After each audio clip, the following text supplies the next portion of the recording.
السلام عليكم ورحمة الله وبركاته. وعليكم السلام ورحمة الله وبركاته. عليكم السلام يا أستاذ. كيف حالكم يا شباب؟ أخباركم؟ يا أستاذ عاد سجل اسمي. نعم، عايد اللي بيتكلم؟ إيه هلا عايد، دقيقة واحدة بس. أوكي. اللي موجود يا شباب يسجل لي اسمه في الشات. اللي موجود ايه في الشاتنج على طول.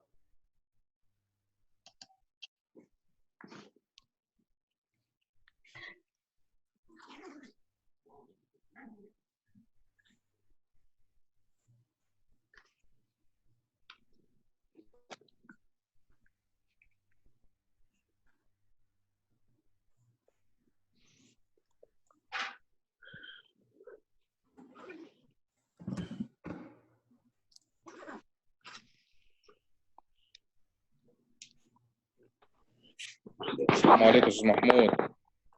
لا بس السلام ورحمة الله وبركاته. الطلاب داخلين ولا في مشكله؟ لا يا ريس، كله تمام. بنسجل بس الحضور بتاعنا. ماشي يا حبيبي. ربنا يوفقك.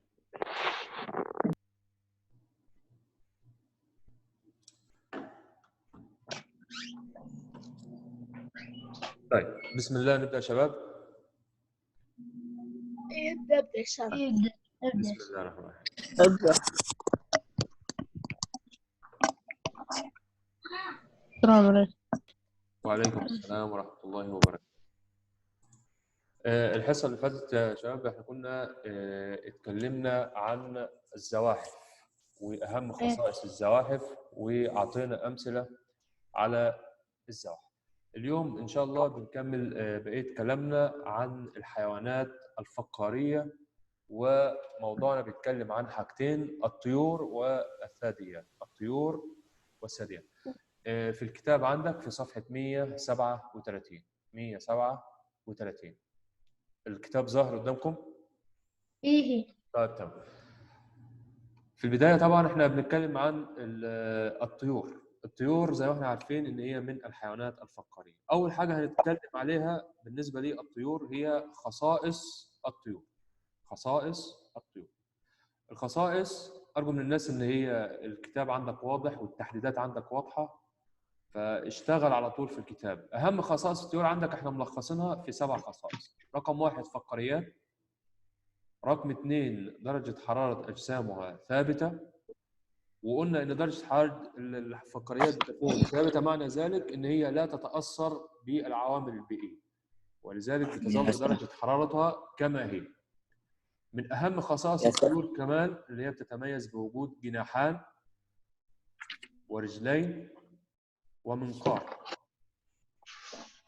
كذلك من أهم ما تتميز به الطيور عن باقي الفقاريات الريش، وهنعرف وظائف الريش وأنواع الريش عندك في الطيور في نهاية الدرس إن شاء الله.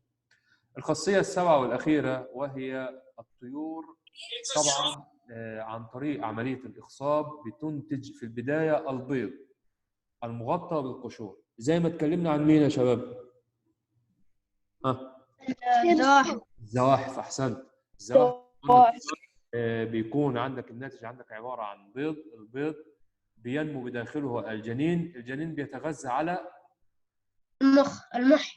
يا سلام عليك. أول واحد قال مين؟ محمد الحامد. مين؟ محمد الحامد. هلا يا محمد، حبيبي يا محمد، أحسنت. طبعا المح اللي موجود عندك لو هو اللي بيتميز باللون الأصفر بيتغذى عليه الجنين، فنفس الشيء عندك في الطيور أيضا بتعمل على إنتاج البيض. يبقى إذا احنا لخصنا عندك هنا خصائص الطيور في كم فقرة؟ 7. في 7 فقرات عندك. فقاريات، درجة حرارة الجسم ثابتة، الأجنحة، الأرجل، المنقار، الريش، البيض. دي آخر خاصية موجودة عندك. طيب خلينا نشوف في البداية الفيديو اللي موجود معانا هنا عن الطيور ونرجع مرة ثانية للكتاب. الفيديو ظهر قدامكم؟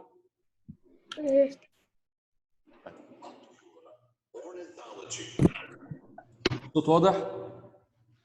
لا يا أستاذ، علي شوي. لا يا أستاذ مرة مو واضح.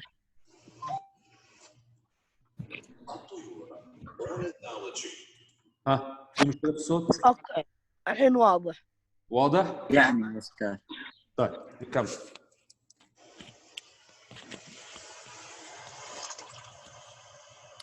انظر كيف التقط هذا الطائر تلك السمكة من الماء.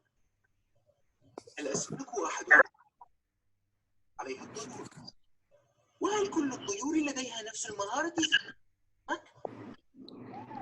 لا، فليست جميعها تحتاج إلى ذلك، بل يتفاوتها. فبعضها يتغذى على الحبوب والنباتات والحشرات، وبعضها مفترس يأكل اللحوم، وهذا يجعلها من المخلوقات الحيوانية واسعة الانتشار. أستاذ ومن هلا. أستاذ صوتك يعلق وقال يسمع شيء. هو ما قاعد يتكلم. طيب انا ما بتكلمش على فكره، احنا بنسمع كلنا الفيديو اللي موجود قدامنا.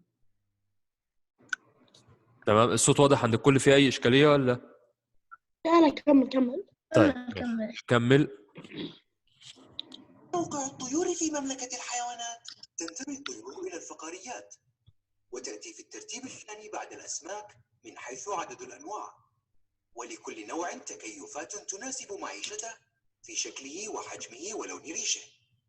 ألاحظ أن أجسام الطيور وحدها هي المغطاة بالريش. نعم، فغطاء الريش هو صفة مميزة لجميع أنواع الطيور.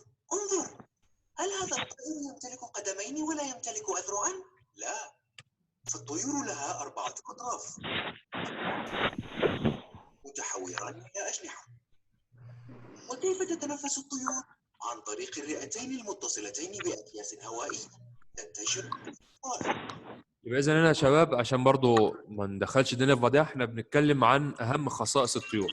طبعا الجزء الاول اللي اتكلم فيه اتكلم عن الريش، اتكلم عن الارجل، اتكلم عن الريش واتكلم عن الارجل. طبعا هو قال نقطه مهمه جدا، ان الطيور ليها بعض التكيفات. احنا قلنا تكيف ان الحيوان بيتاقلم مع المعيشه او المناخ. البيئه اللي بيعيش فيها. تمام كده؟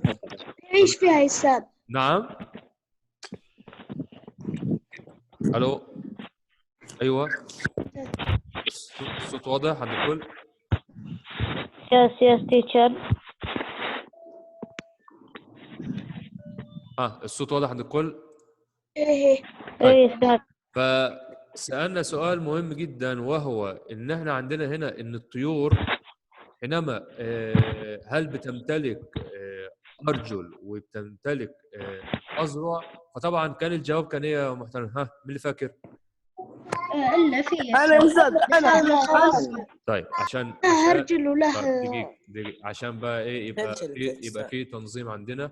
يبقى احنا أنا ننادي كده على عبد العزيز الفوزان. إيه أستاذ لها رجل وأجنحة. هل ليها أذرع؟ لا لها أجنحة. أكيد طبعا. احنا قلنا كلهم مبعدل. عندنا نقطة مهمة جدا، إن الطيور ليها أرجل، لكن الأذرع طبعا متحورة. يعني إيه متحورة؟ يعني اختلف شكلها وتحول إلى الإيه؟ الأجنحة. إيه، عشان تقدر تستطيع إن هي تقوم بعملية الطيران. طيب يا شباب، عبد الله الحرب. نعم. عبد الله الحرب، كيف تتنفس الطيور؟ عن طريق الرئتين أم الرئتين. بس هي كلمة واحدة. احنا يا شباب لما نيجي نسأل عن أي كائن حي طريقة التنفس بنقول واحدة من الاثنين، يا إما رئتين يا إما الخياشيم. فالطيور زي ما احنا عارفين إن هي بتعيش على اليابسة، فبالتالي أي كائن يعيش على اليابسة يبقى إذا بيستخدم الرئتين في عملية التنفس. تمام؟ فهنا قال لنا إن الرئتين متصلة بأكياس هوائية بتنتشر بجسم الكائن الحي. الأكياس الهوائية دي يا شباب زي مخزن بتحفظ فيه الهواء حتى تستطيع أو تمتلك المقدرة على الطيران. طيب نكمل ونشوف الخواص اللي بعد كده.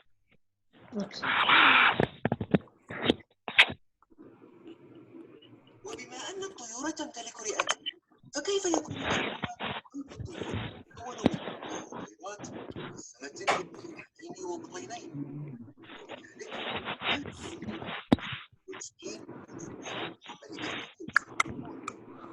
كما يعمل الطيران المنتظم للدم بجسم الطائر على تنظيم حرارة جسمه. وهل لاختلاف درجات الحرارة تأثير على الطيور؟ لا، فالطيور من المخلوقات ثابتة درجة الحرارة، أي إن درجة حرارة أجسامها لا تتأثر بدرجة حرارة الوسط المحيط. لذا فإن مزارع تربية الدجاج وإنتاج البيض مزودة بتجهيزات لضبط درجة حرارتها بما يناسب فصول السنة. وهل كل الطيور تبيض؟ نعم، فبيض الطيور كبير الحجم غزير المح مغلف بقشرة كلسية للحماية، وعن طريقه تنتج الأفراد الجديدة من الطيور، شرط أن يكون مخصبا. وكيف يحدث الإخصاب؟ يحدث الإخصاب داخل الطيور داخليا، وبعد خروج البيضة يتولى الوالدان رعايتها حتى تفقس عن الصغار. إني لا أرى المنقار في مخلوقاتنا. طيب يا شباب، في البداية هنا الكل سمعني؟ معلش أنا كنت سامعين بعض؟ في البداية هنا يا شباب، معلش أنا هقفل الصوت عشان نقدر نسمع بعض مرة تانية. طبعا احنا الجزئية اللي فاتت احنا كنا اتكلمنا عن طبعا التكاثر في الطيور. طيب السؤال هنا، وهختار واحد من الطلاب وهو اللي يجاوب. ما نوع التكاثر الذي يتم في الطيور؟ نوع التكاثر الذي يتم في الطيور. أنس.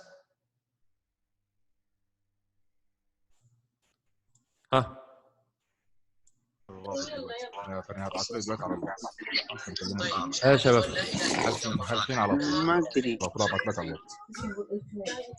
يا شباب، نوع التكاثر في الطيور. محمد الحامد. شو بجاوب؟ أنا ما نسيت. أنا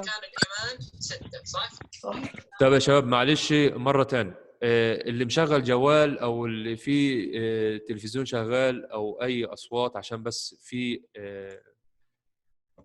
وش كده في الحس، فرجاء الناس تكون في مكان يكون مقفول وما فيش صوت عشان بس نسمع بعضنا كويس. طيب محمد الحامد. محمد. هلا يا أستاذ. هلا يا محمد. تكاثر في الطيور ازاي يا محمد؟ على الإخصاب الداخلي. ايه يعني لازم نقول في البداية الاول ان بيكون تكاثر جنسي ولا لا جنسي؟ تكاثر جنسي. احسنت. والتكاثر الجنسي في هذه الحالة بيكون في داخل الأنثى ولا خارج؟ يعني داخلي ولا خارجي؟ داخلي. أحسنت يا محمد، يعطيك العافية يا حبيبي. يبقى إذن هنا شباب زي ما احنا سمعنا إجابة محمد، إن احنا عندنا إن الطيور بتتكاثر تكاثرا جنسيا، وطبعا بتحدث عملية الإخصاب بيكون داخليا، وطبعا بيكون الناتج في الأخير عندنا البيض زي الزواحف زي ما اتكلمنا فيه. وبالتالي البيضة اللي بتتكون عندي بتحتوي على المح وبيكون كثير جدا، حتى بيعتمد عليه الجنين في عملية التغذية، فدي جزئية مهمة جدا. طيب نكمل. فهل ملاحظتي صحيحة؟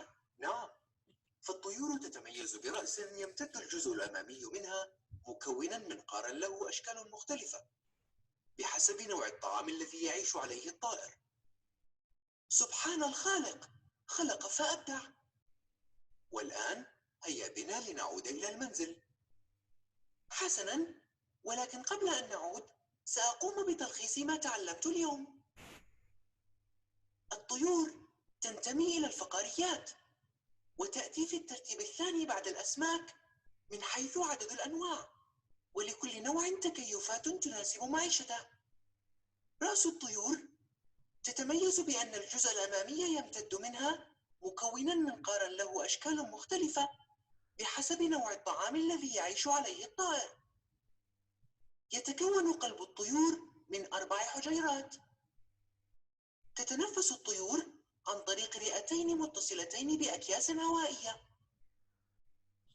يبقى إذن ديت يا شباب أهم خواص أو خصائص الطيور اللي احنا اتكلمنا فيها. الفقاريات تنتمي للحيوانات الفقارية، وبتعتبر هي رقم 2 بعد الأسماك من حيث عدد الأنواع. تتميز بوجود رأس وبينتهي بالمنقار، وكذلك بتكون من لها قلب يتكون من 4 حجرات تتنفس من خلال الرئتين. عشان الطلاب اللي جايين متأخر، مرة تانية احنا في الكتاب في صفحة 137 التحديد اللي موجود قدامنا ده يا شباب اللي هي ال7 خواص أو ال7 خصائص اللي بتتميز بها الطيور. طيب في احد عنده اي سؤال يا شباب في الجزئيه اللي فاتت؟ انا يا استاذ. عرفني بس باسمك كده. سؤال. يعني تختلف الحين الاكتاف الهوائيه ما بين طائر وطائر ثاني؟ نعم. أستاذ جاوب يا شباب. أقول أستاذ. عشان نسمع بعضنا كويس. اللي عنده سؤال يكتبه على الشات، وفي اخر الحصه بنجاوب عليه عشان نعرف نسمع بعضنا كويس. طيب الجزء الثاني من الحصه بتاعتنا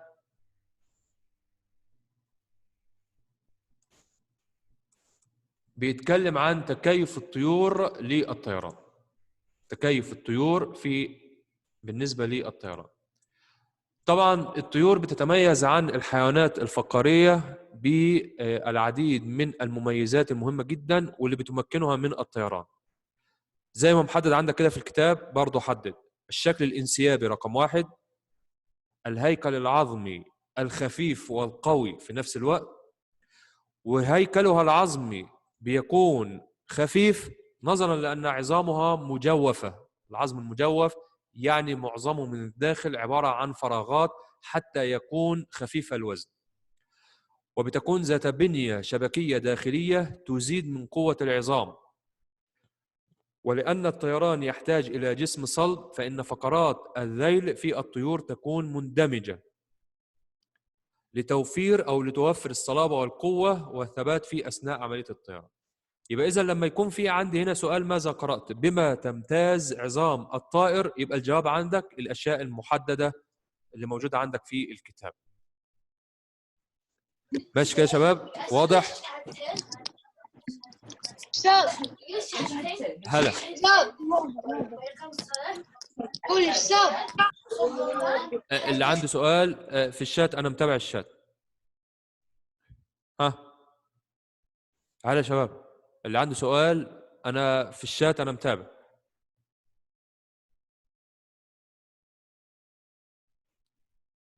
صفحة كام؟ حاضر. احنا في صفحة 138. 138 يا شباب. صفحة 138. يبقى إذن هنا لما يجي يسألني هنا بما تمتاز عظام الطائر، يبقى بتمتاز بأنه خفيف وقوي، بأنه بيكون خفيف وقوي. لما يجي يسألك سؤال اذكر أهم التكيفات التي مكنت الطيور من عملية الطيران، يبقى الشكل الانسيابي، الهيكل العظمي الخفيف والقوي، العظام المجوفة، فقرات الذيل بتكون عندي هنا مندمجة. هلا الوليد، سامعك يا حبيبي. اكتب اللي انت عايزه على الشات، انا متابع السؤال. جواب ماذا قرأت يا معن مرة ثانية. بما تمتاز عظام الطائر بأنه خفيف وقوي. خفيف وقوي. بما تمتاز عظام الطائر بيمتاز بأنه خفيف وقوي. ده جواب سؤال ماذا قرأ. طيب الطيران يا شباب زي ما احنا عارفين بيحتاج إلى قوة كبيرة جدا وإلى طاقة كبيرة. يبقى إذن يجب أن يكون الطائر، حاضر هجاوبك يا عايد، حاضر. يبقى إذن هنا الطائر بيحتاج أن يكون مصادر الغذاء عنده تكون متنوعة، ولذلك بنجد أن الطيور تتغذى على الحشرات، على الأسماك، على اللحوم، على النباتات. ففي عندك مصادر متنوعة بالنسبة للطيور. الهدف من هذا التنوع إن هي بتوفر هذا الكم الكبير من الطاقة، فبالتالي تستطيع أو ممكنها من الطيران. تمام كده معايا؟ فبالتالي الطيران في الطيور بيحتاج كمية كبيرة من الطاقة. طب فين مصادر الطاقة ديت؟ من التغذية. طب تتغذى على إيه؟ حشرات، تتغذى على الأسماك، اللحوم، والمصادر الأخرى الغنية بالطاقة. طيب في سؤال ماذا قرأت يا شباب مرة تاني؟ في سؤال ماذا قرأت مرة تاني؟ جواب السؤال عندي بما تمتاز عظام الطيور بأنها خفيفة وقوية. خفيفة وقوية.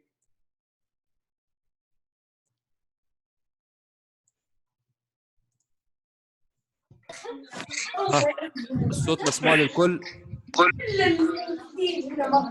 الو، انا الصوت مسموع؟ ايه صوت. الصوت مسموع للكل واضح؟ اي واضح طيب واضح. معلش انا مضطر اقفل الصوت مره ثانيه لان واضح ان في ناس واضح ان هي ممكن تكون مش موفره لنا الهدوء اللازم. طيب نقول مره ثاني معلش، قصه الصوت بيروح ويجي دي بقى هتلاقي قصه الانترنت ممكن يكون مش مستقر عندك، فعندك او عندي الاثنين سيان، فمعلش اعذرونا ان النت بيبقى دي حاجه خارجه مننا صراحه. طيب بالنسبه للجواب، سؤال عايد بيقول ما الفرق بين عظام قويه وضعيفه؟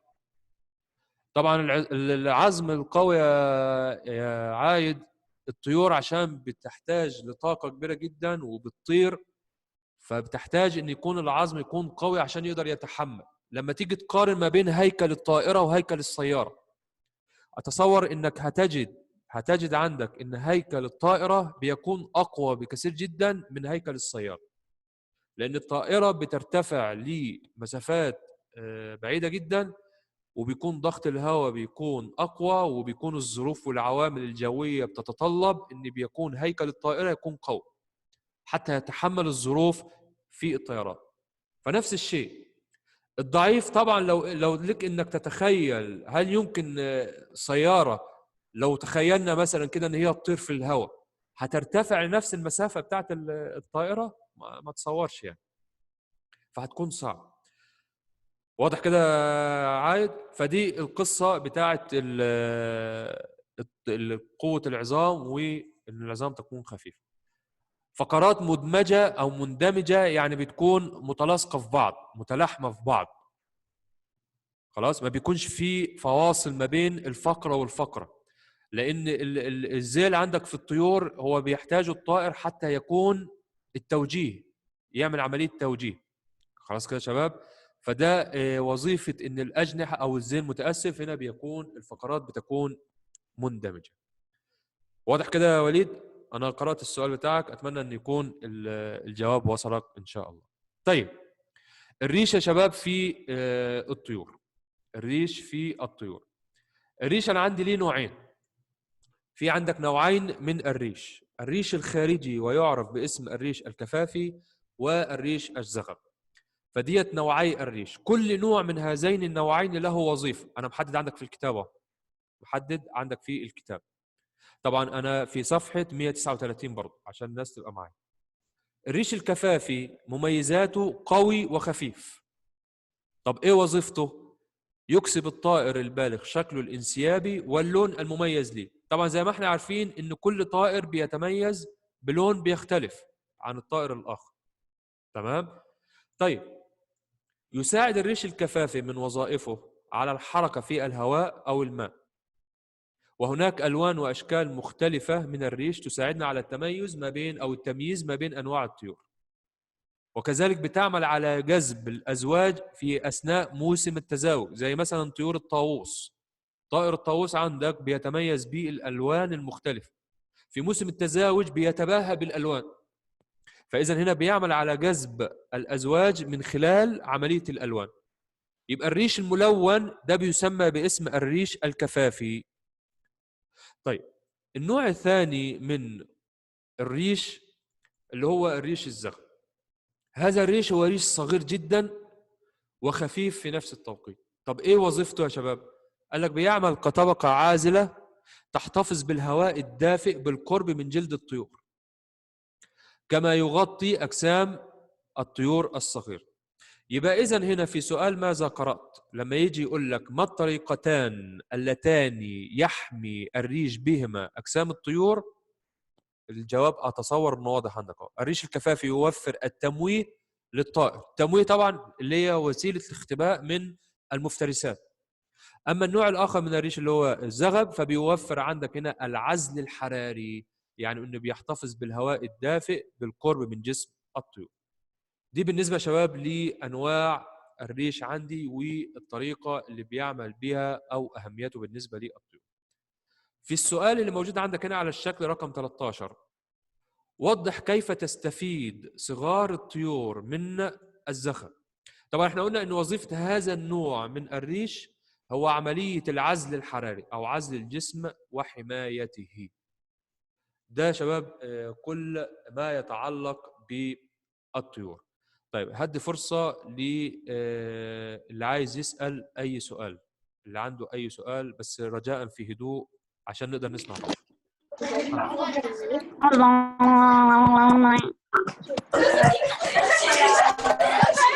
طيب يا شباب اللي عنده اي سؤال في الشاتنج انا قدام الشات. الحل بتاعي ايه؟ ماذا قرأت؟ موجود عندك اهو، وجواب الشكل موجود عندك على السبوره ظهر. تمام؟ طيب في احد الشباب عنده اي سؤال تاني؟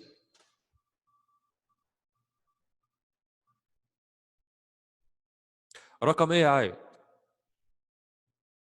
رقم ايش؟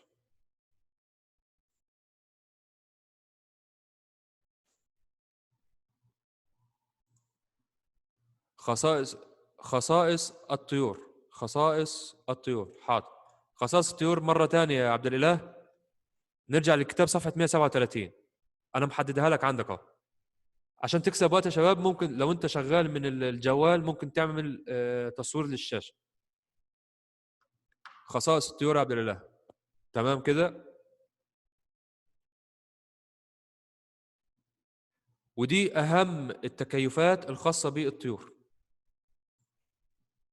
الشكل الانسيابي والهيكل العظمي الخفيف والقوي والعظام المجوفة، وفقرات الذيل بتكون عندي مدمجة.